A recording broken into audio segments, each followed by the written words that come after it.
왕 같은 제사장은 시민으로서 또 직장에서 그리고 또 가정에서 어떻게 살아야 되는지 좀 살펴보고 있습니다. 이 내용이 베드로전서 2장과 3장에 걸쳐 나오는데요. 이런 형식을 가리켜서 가정법전이다 이렇게 말합니다. 영어로는 하우스 테이블이다. 그래서 가정법전이란 각 대상에게 주어지는 권면들을 하나로 이렇게 모아가지고 그래서 대상별로 쭉 1년으로 이렇게 쭉 이어지도록 하는 권면 그런 형식입니다. 그래서 사도 바울은 골로새 에베소에서 이제 가정법전 형식으로 아내들이여 남편이여 자녀들이여 부모들이여 또 종들이여 상전이여 이렇게 쭉 이렇게 모아놓은 겁니다. 근데 이것이 이제 고린도전서나 또 빌립보서나 또 이제 로마 쪽에 있는 도시들에 보낸 편지에는 나오지 않습니다. 주로 이제 여기에 있는 베드로전서, 에베소, 골로새 이쪽 그러니까 아시아 지역 로마를 둘러 나눈다면 유럽이 있고 아시아가 있다면 이 아시아 지역 교회에 보낸 편지에 주로 나옵니다. 왜냐하면 거기에 그런 이단들이 있었거든요. 가정 관계가 필요 없다. 이제 그런 가르침을 하는 이단들이 있었기 때문에 하나님이 세운 이 창조 질서는 별 의미가 없고 그냥 은혜 받으면 다 형제요 자매요 그냥 그렇게 살면 된다. 이제 그런 가르침이 교회에 들어왔기 때문에 이쪽 지역에 보낸 이제 서신에는 이런 가정법전, 가정에서의 역할, 그 권면들이 이렇게 쭉 있습니다. 그래서 이제 이 베드로 전서도 이제 아시아 지역의 북쪽에 있는 교회들에게 보낸 편지이기 때문에 이제 이 내용이 여기에 있습니다. 약간의 차이가 있습니다. 사도 바울은 상호했다면 이제 베드로 전서는 상호가 아니라 한쪽에게만 권면하는. 그러나 이제 모든 권면의 근거, 왜 그렇게 해야 되는가? 그 이유는 동일합니다. 우리 하나님이 그걸 기뻐하시기 때문에 그게 바로 예수님이 행하실 바이기 때문에 이제 그렇습니다. 자, 오늘은 이제 사환들아 이야기를 했고요. 이제 종들아 길게 이야기했습니다. 그거는 종들이 거의 기독교인들 가운데 대부분이었기 때문이고 또 이제 아내들아 이야기합니다. 여기서 아내들은 믿지 않는 남편과 생활하는 아내들입니다. 그러니까 여러분 이게 쉽지는 않습니다. 지금보다 훨씬 더 어렵습니다. 왜냐하면 그 당시에는 무조건 남편의 종교를 따라가야 되거든요. 그런데 아내가 먼저 복음을 받아들였습니다. 그래서 이 아내는요, 그 모든 고난과 핍박을 감수하면서 믿음을 지킨 겁니다. 참 훌륭한 거죠. 그래서 그 가정이 구원을 받고 그 자녀가 구원을 받고 그 대표적인 사람이 누구냐면 디모데입니다. 참 훌륭한 거죠. 예, 그 여성들이 가정에서 핍박을 이겨냈기 때문에 오늘날 우리 교회가 있는 겁니다. 자, 그 아내들에게 말합니다. 1절 아내든 자들아 이와 같이 자기 남편에게 순복해라. 이는 혹 도를 순종치 않는 자라도 말로 말지 않고 그 아내의 행위로 말미암아 구원을 얻게 하려 함이라. 그래서 아직 구원을 얻지 못했습니다. 이 남편은 결국 구원을 얻어야 됩니다. 근데 구원을 얻게 하려면 어떻게 해야 됩니까? 남편에게 잘 순복하라. 여기서 순복하라는 말은 우리 예수님께서 아버지에게 순종하는 그 자발적인 순복을 뜻합니다.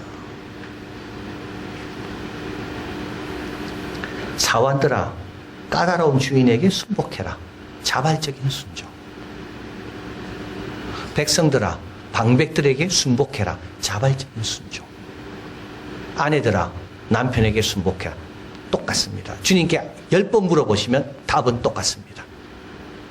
우상 섬기는 게 아니고 죄 짓는 게 아니라면 하나님이 세운 질서에는 순복해라. 답은 똑같습니다. 여러분 회복하고 싶습니까? 관계를 회복하고 싶으면 순종부터 하면 회복이 됩니다. 하나님과 세운 질서에 반기를 들면서 인간이 타락하게 됐거든요. 지금도 마찬가지입니다. 모든 이단들은 다 어디서 나옵니까? 권위에 순종하지 않기 때문에 이단이 나온 겁니다. 내가 권위. 그냥 내가 그 권위를 주장하려 하기 때문에 다 갈라져 나온 겁니다. 자, 이렇게 설명합니다. 왜 순복하는 게 중요냐? 혹 도를 순종치 않는 자라도 말로 말미암지 않고 아무리 말했지만 안 듣는 거죠. 아무리 복음에 대해서 설명했지만 듣지 않습니다. 그 아내의 행위로 말미암아 구원을 얻게 하려 함이라. 여러분 복음 말고 말씀 말고 두 번째로 사람의 마음을 얻는 강력한 수단이 있습니다. 그거는 바로 좋은 행실이고 관계 의무 이행입니다. 남편 구원을 여러분이 사모하고 있습니까? 그러면 이 방법을 꼭 써야 됩니다. 이 방법은 뭐냐 하면 바로 좋은 행실과 관계의 의무 이행입니다. 에드먼드 클라우니스는 말했습니다. 남편은 아내의 말에 기울이지 않는다고 아내가 절망할 필요가 없다. 자기 남편을 믿음으로 인도할 강력한 무기가 있기 때문이다. 그건 바로 선한 행실이요 관계의 의무 이행이다. 며느리면 며느리로서 잘하시면 됩니다. 관계 의무 이행이 있거든요. 그걸 잘해야 됩니다. 그게 방법이고 그게 수단입니다. 이건 조용한 증거입니다. 그리고 진리를 뒷받침하고 준비시키는 겁니다. 2절에 너희 두려워하며 정결한 행위를 봄이라. 이 관계 의무 이행과 이 선한 행실은 착함의 차원이 아닙니다. 이거는 더 높은 차원이 있습니다. 2절입니다. 너희를 두려워하며, 이건 너희의 두려워함, 이건 하나님을 두려워하는 겁니다. 사도 베드로가 여기서 말하는 두려움은 사람은 아닙니다. 전부 하나님입니다. 그래서 하나님이라는 말이 빠져도 두려워하라는 말이 나오면 이건 하나님에 대한 두려움을 뜻하는 겁니다. 하나님을 두려워하며, 그래서요, 행위가 다른 것을 누가 봅니까? 남편이 집에서 늘 보는 겁니다. 우리 하나님은 어제나 오늘이나 영원히 동일하십니다. 우리도 그 하나님과 사귀면서 살다 보면 우리의 행동도 어떻게 됩니까? 그 하나님처럼 어제나 오늘이나 영원히 동일한 겁니다. 그걸 누가 본다고요? 그거를 가정에서 본다고요. 한 번 하고 안 할 줄 알았어요. 반응이 없으면 안 할 줄 알았거든요. 핍박이나 어려움이 있으면 그만둘 줄 알았는데 그게 아니라 계속 인내로 하는 겁니다. 이 힘의 근원이 나한테 있지 않고 주님 앞에 있기 때문에 그렇습니다. 자, 3절, 4절. 너희 단장은 머리를 꾸미고 금을 차고 아름다운 옷 입는 것 외모로 하지 말고. 요거는 이제 절대적인 게 아닙니다. 돌아온 탕자가 이제 아버지한테 왔을 때 아버지가 제일 좋은 옷을 입혀주잖아요. 손에 금가락지를 끼워줍니다. 이 말은 이런 품행과 이런 행실이 다른 사람에게 어떻게 비춰지는가, 이제 이런 걸 보라는 겁니다. 그 당시에 이런 모습을 하고 있는 사람들은 다 품행이 단장한 여인의 모습이 아니었습니다. 예, 그래서 이런 행실은 하지 말라는 겁니다. 왜냐하면 우리의 품행은 단정해야 되거든요. 다른 사람에게 다른 어떤 어려운 것, 시험거리를 두는 그런 모습을 가지면 안 되거든요. 이건 아주 문화적인 겁니다. 그래서 한국에서는 이렇게 해야 되고, 또 미국 가면 또 다를 수가 있는 겁니다. 이걸 지금 하지 말라는 거예요.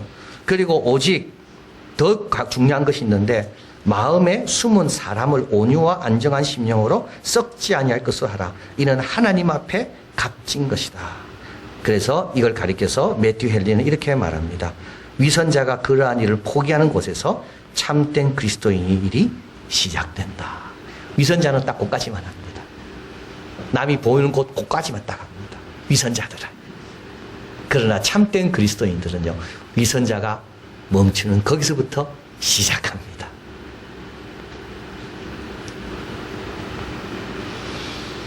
여기 썩지 아니할 것은 예수님의 보배로운 피요 항상 있는 말씀입니다. 그래서 우리의 마음을 그 보배로운 피, 그 은혜 안에 늘 머물게 하고, 그러니까 말씀의 도움과 말씀 안에 늘 마음이 거하는 겁니다. 5절에 한번 읽어봅니다. 전에 하나님께 소망을 두었던 거룩한 부녀들도 이와 같이 자기를 남편에게 순복함으로 자기를 단장하였나니. 여러분, 그냥 순복이 아니죠. 보배로운 피를 생각하고 말씀을 생각하고 예수님 같으면 어떻게 이때 하실까를 늘 생각하는 겁니다. 그러다 보니까 어떻게 됩니까? 그냥 부녀가 아니라 거룩한 부녀입니다. 이 거룩이란 말은 하나님 앞에 붙이는 말이거든요. 아브라함 보고 거룩이란 말 안 붙입니다. 성경은 절대로. 요셉 보고 거룩이라 절대 안 붙입니다. 이 거룩은 하나님에게만 붙이는 말입니다. 제사장에게 붙이는 말이고요. 그래서 여기 부녀들은 누굴 뜻하는가 하면 아브라함과 이삭과 야곱의 네 아내를 뜻합니다. 그래서 이 아브라함과 이삭과 야곱을 큰 산이라 한다면 여기 있는 부녀들은 작은 산들입니다. 근데 이 여인들을 뭐라 부른다고요? 거룩한 아내라고. 왜? 소망을 하나님께 두었거든요.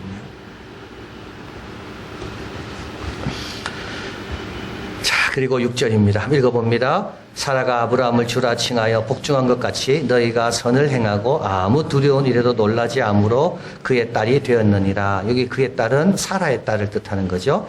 믿음의 조상의 반열에 들어간다. 이제 이런 뜻입니다. 아브라함의 딸이 아니고요. 그리고 사라가 아브라함을 주라 칭했다는 말은 어떤 뜻이냐 하면 그 당시에는 다 남편을 주라 칭했습니다. 그래서 하나님이란 뜻이 아니고 그냥 통상적으로 그렇게 불른 그것을 그대로 창세기에 있는 구절을 그대로 여기에 가져온 겁니다.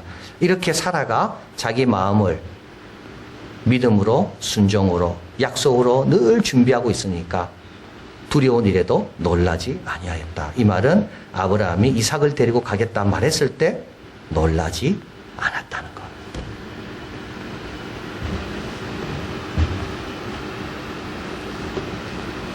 여러분 이럴 때 남편이 놀라겠죠. 어떻게 이런 힘든 일이 닥쳤는데 저렇게 태어날 수가 있을까? 저렇게 평안할 수가 있을까? 이럴 때 아마 남편이 놀랄 겁니다. 도대체 저 여인 속에는 뭐가 있길래 저렇게 담대하는가?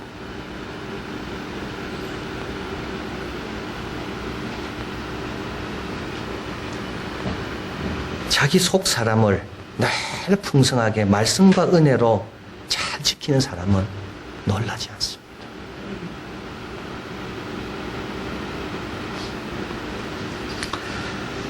차분하게 대응합니다. 오히려 믿음이 드러나게 합니다. 이럴 때 남편이요. 아, 진짜로 제대로 신앙생활을 하고 있구나. 저 믿음이 뭔가 관심을 갖겠지. 여러분 남편이 구원받기를 원합니까? 소망을 하나님께 두시고요. 겸손히 자기를 낮춰야 됩니다. 그리고 보이지 않는 속 사람을 말씀과 은혜로 늘 풍성케 해야 됩니다.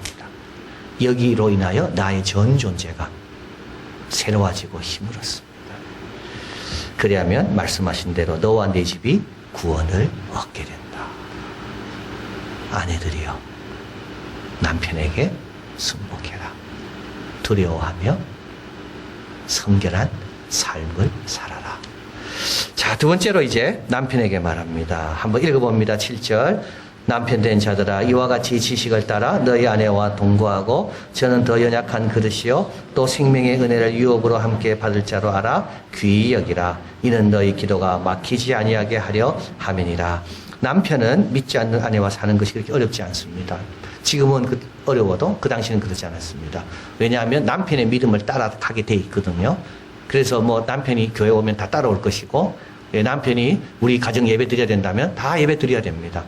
남편은 그래서 훨씬 쉽습니다. 남자가 신앙생활하면 여성보다는 훨씬 쉽습니다. 근데 여기서 말하는 남편들은 어떤 남편들입니까? 믿지 않는 아내와 같이 사는 남편들입니다. 남편 된 자들아. 그러나 그 아내와 동거할 때 그냥 하지 말고 어떻게 하라고요? 지식을 따라해라. 지식은 뭡니까? 하나님의 뜻, 우리 가정을 향한 하나님의 뜻, 그리고 가장으로서의 하나님이 뭘 원하시는가의 의무, 그리고 아내의 특성과 성격. 그러니까 남편이 경건하지 않으면요, 이런 지식이 생길 수가 없습니다. 이런 남편과 살면 믿지 않는 아내가 얼마나 남편을 사랑하고 존경하겠습니까? 자기의 성격과 특성을 잘 알고 이해해주고 가장으로서의 의무를 신실하게 감당하고, 그리고 이 가정이 하나님 뜻 가운데 어떤 뜻 가운데 우리 가정을 지금 하나님 내셨는가, 이걸 늘 고민하고. 저는 더 연약한 그릇이란 말은 여성의 어떤 육체적인 조건을 뜻하는 겁니다. 그러나 여러분, 체력적으로 약하다고 또 사회적으로 낮다고 함부로 하면 큰일 납니다. 왜냐하면 이건 하나님 앞에 불리한 게 아니거든요. 얘는 하나님 앞에 전혀 불리한 게 오히려 유리한 겁니다. 오히려 약할수록 하나님이 더 귀하게 보시고, 약하기 때문에 더 하나님께 의지할 것이고, 약하기 때문에 하나님께 더 매달릴 것이고. 자, 그리고 은혜의 유업을 이을 자로 알아 함께 귀히 여겨라. 함께 받을 자로 알아. 여기서 귀히 여긴다는 것은 존중하는 것을 넘어서는 겁니다. 보배처럼 여기는 겁니다. 뭐의 보배요? 하나님 나라의 보배입니다. 이안교회의 보배입니다. 이거는 믿는 아내와 같이 사는 남편들에게 하는 말입니다. 여러분 성경에 보면 부부가 많이 나오는데요. 부인 이름이 먼저 나오는 경우가 있죠. 브리스길라와 아굴라입니다. 그 말은 뭡니까? 부인이 큰 역할을 한 겁니다. 우리 사무엘을 하나님께 바쳐 다윗을 안수하게 한 그 엄마는 누굽니까? 한나입니다. 엘가나는 남편이고요. 엘가나는요 한나 때문에 성경에 나오는 겁니다. 그 집안의 여인임에도 불구하고 이스라엘을 회복하는데 이스라엘의 왕을 세우는데 결정적인 역할을 하는 사람이 누굽니까? 그 집의 아내입니다. 룻은요 보아스의 아내죠. 시어머니 따라 돌아온 룻. 그의 고백은요 모든 신자들의 고백입니다. 어머니가 서는 곳에 나도 서고 어머니가 가는 곳에 나도 가고 이게 신앙입니다. 하나님이 서시는 곳에 나도 서고 하나님이 가는 곳에 나도 가고 이게 신앙입니다. 여기서 말합니다. 그런 귀한 하나님 나라의 일꾼 그 아내를 함부로 하는 남자들 그러면 기도가 막힌다. 대단한 단어죠. 찬양이 막힐 겁니다. 예배가 막힙니다. 하나님 나라의 소중한 하나님께서 귀하게 보시는 그 아내를 함부로 하고 인정하지도 않고 격려하지도 않아요. 그러면서 무슨 하나님 앞에 제사를 드립니까? 어거스틴은 고백록에서 그 어머니 모니카에 대해서 이렇게 말합니다. 우리 어머니는 정숙하고 검소하게 교육을 받은 다음에 혼인날이 차서 시집을 가게 되었다. 시집 간 다음에 남편 섬기기를 상정같이 하고 그를 위해 늘 기도하였고 덕으로서 남편에게 하나님을 보여주려고 했다. 이게 왕 같은 제사장입니다. 여러분 남편에게 하나님을 어떻게 보이겠습니까? 덕으로서. 남편으로서 바르지 못함이 있을 때 참아내었고 그 위에 하나님의 자비가 내리기를 바랐고 사나운 남편이었습니다. 이 남편은 아주 사나웠다 그래요. 결국 구원받게 하였는데 남편이 신자가 아닐 때는 참고 기다리다가 신자가 된 다음에는 그때의 고생을 불평하지 않았다. 그녀가 임종할 때 자녀와 사랑하는 분들이 그녀를 어디에 묻어야 될지 고민하고 있을 때 그녀는 다음과 같이 말했습니다. 하나님에게는 먼 곳이 없다. 마지막 부활할 때 내 자리가 어딘지 모르실까 봐 걱정할 필요가 없다. 참 대단한 말입니다. 고향에 묻어야 되는가 그걸 고민했거든요. 합장을 할 건지 그걸 아마 고민 안 했겠습니까? 근데요 이 여인이요 그 고민하는 자기 자녀들에게 고민하지 마라. 우리 하나님께는 먼 곳이 없다. 우리 예수님 부활하실 때 내가 나를 못 알아볼까 걱정할 필요가 없다. 여러분 이게요 두려운 일에도 놀라지 않는 여인의 모습인 겁니다. 어거스틴에게도 이런 말도 합니다. 이 여인이 환상을 보았습니다. 어거스틴이 하나님 옆에 있는 환상입니다. 그래서 어거스틴에게 이야기합니다. 야 내가 너와 하나님 함께 있는 걸 봤다. 어거스틴이 그때 예수 믿기 전입니다. 어머니에게 조롱합니다. 어머니 그런 생각 꿈도 꾸지 마세요. 나는 하나님 옆에 올라갈 생각이 없으니까. 이때 엄마가 뭐라는 줄 압니까? 야 네 모르는 소리 하지 마라. 네가 올라간다는 게 아니라 하나님이 너 옆에 내려와 계신다는 말이다. 여러분 이런 게 그냥 나오지 않습니다. 말씀과 보혈로 자기를 단장하고 있을 때만이 이런 귀한 깨달음이 나오고 이런 귀한 교훈이 나오는 겁니다. 어거스틴은 계속 이야기합니다. 어머니는 호사로운 수위, 돋보이는 비석, 고향의 무덤 이런 것들을 바라지 않았다. 단 하나 어머니가 바란 건 딱 한 가지. 내가 하루도 빠짐없이 그녀가 참여했던 제단에서 그녀가 하루도 빠짐없이 참여했던 그 예배 자리에서 자기를 기억해 달라는 것만을 바라셨다.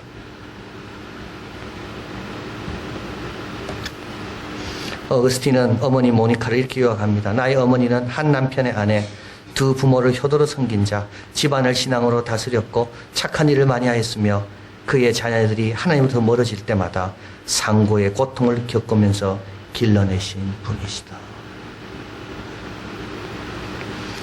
이게 바로 왕 같은 제사장으로 산 겁니다. 여러분 가정에서 왕 같은 제사장으로 산다는 것은 자녀의 구원을 위해 기도하는 것이고 남편을 구원을 위해 자신의 의무를 성실히 감당하는 것이고 그리고 하나님 앞에 하나님이 어떤 분인지를 보여드리기 위하여 중요한 순간에 왔을 때 하나님의 백성다움을 보여주기 위하여 자신을 거룩으로 말씀으로 늘 단장하는 겁니다. 우리로 인해 우리의 가정의 영혼들 주님 앞으로 올라갈 것이며 우리의 가정에 주님의 축복과 사랑이 늘 새롭게 경험될 줄을 믿습니다. 사랑의 하나님 감사합니다. 우리에게 주시는 귀한 가정, 아내와 남편 서로 사랑하고 존중히 존귀히 여기며 주님 주신 관계의 의무들을 신실하게 행하는 우리들이 다 되게 하여 주시옵소서.